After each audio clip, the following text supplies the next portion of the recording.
And we have this incredible position above St. Peter's Square here. And just to let everyone know, while there are tens of thousands inside St. Peter's Square right now, you have to go through security. And there are just lines as far as you can see as people are trying to get through the security to be inside that square tonight for when the new Pope emerges in front of St. Peter's Basilica on the loggia. And when you compare this to the last two conclaves in which a pope was elected, it's a beautiful, incredibly gorgeous day. The last two times was drizzly and raining and dark even. And so there's brightness, there is light, there's this universality that Tony talked about so well.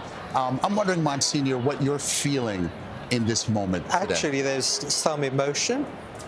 There is some emotion. We have lost a wonderful pope, Pope Francis, but I really believe that the Church in this moment needs a leader, and the Pope performs this function. Whoever comes out there, the Church has a father again, and that gives me great joy.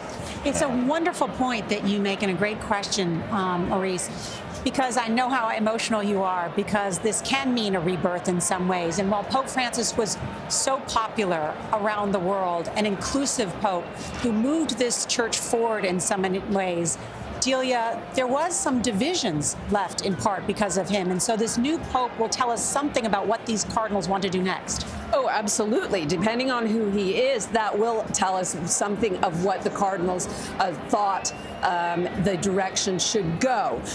You know, there is a lot to do and a lot of roles for a pope in the Catholic Church. Yes, there are conservative, progressive divides, but what will be interesting immediately once he steps out on the balcony, you know, often the cheers go up, but people don't always know who the Pope is. That happened with John Paul II. It happened with Bergoglio as well, with Francis.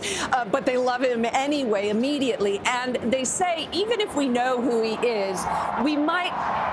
I'm hearing a cheer go up. I know. I'm just double checking. He hasn't come out already. That would be fast. But they also say that the office changes the man. So we don't necessarily know, even if we say, oh, he's a conservative or he's a progressive, we don't really know what he's going to do in his pontificate.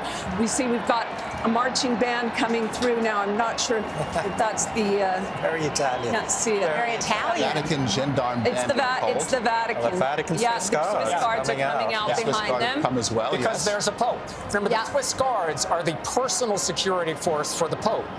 So the fact that the Swiss Guards are now processing out means, once again, the Church has a Pope for the first time since the 21st of April. And there is someone for them to defend. And as Chris was saying earlier, when he does come out on the balcony, we will have an immediate impression by the way he is dressed and by the way he addresses the crowd. You remember that Pope Francis came out and said, brothers and sisters, good evening.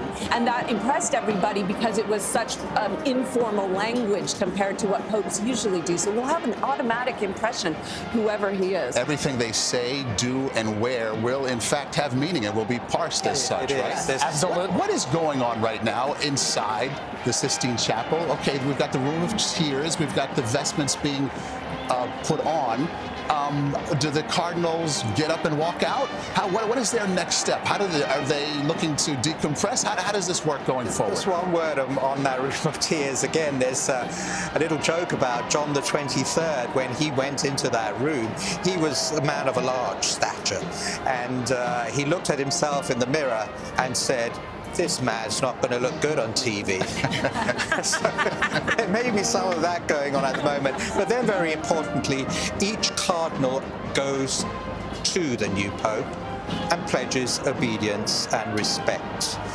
It's a moving moment because there was a runner-up, we can say. And it's a very touching moment, I think, too, that going back to what Delia was saying, there are divisions, absolutely, but the main work of this new Pope is to bring unity to the Church. And because they voted so quickly, likely in 4 votes, that's a sign the cardinals agree on that, correct? That's really important. That's really important. I think the last thing this group of cardinals wanted to do was appear divided, particularly because of what Delia was talking about. They are well aware that a part of the Francis legacy was a sort of deepening of the divisions inside the Catholic Church, and that there is a need for unity. And so they wanted to very quickly rally around this new figure to present him not as the head of a faction in the church, but as the head of the entire church. Sean, what do you think job one is for the new pope? First thing on the agenda should be, or will likely be? Well, we always say that the fundamental job of a pope is to confirm the brothers and sisters in the faith. That is, to give them a sense of hope that this faith has life, that there is fire under the ashes, so to speak. And that's why we're saying that these first moments on the balcony are so absolutely critical, because it sets a tone. And if the Pope comes out, which I am quite confident he will, and is warm and joyful himself, because this is a crowd that desperately wants to fall in love with this man. Okay? So there is very little he actually has to do to win them over. And I'm sure he will do it. And speaking of that crowd, Tony DeCopel is down in the square. Tony? Nora, thank you for coming back to me. I've got so much more to say. It's been a beautiful experience. It's hard to fight back tears. Each and every person here is feeling something, and it is an ocean of emotions. I said earlier that some of the different branches of the Christian all Christians in a real sense, not the branch of the church, but the original trunk. And that's what I mean by that universality. And people who find themselves here by chance, they really feel it is a gift. They tell me they feel chosen for this moment. Like the work of the electors happened in there, but in some sense, they were also part of the act, the creation, the choice of this Pope. And when the smoke went up, they all yelled, "Hello, Papa!" And I can only imagine what they'll say when the Pope actually emerges out there onto the balcony. Another matter here is there are, of course, flags that people are waving, but there are also items that they want blessed. There are rosemaries, there are a crucifix, there are backpacks and T-shirts and tokens from their lives that are important for some reason.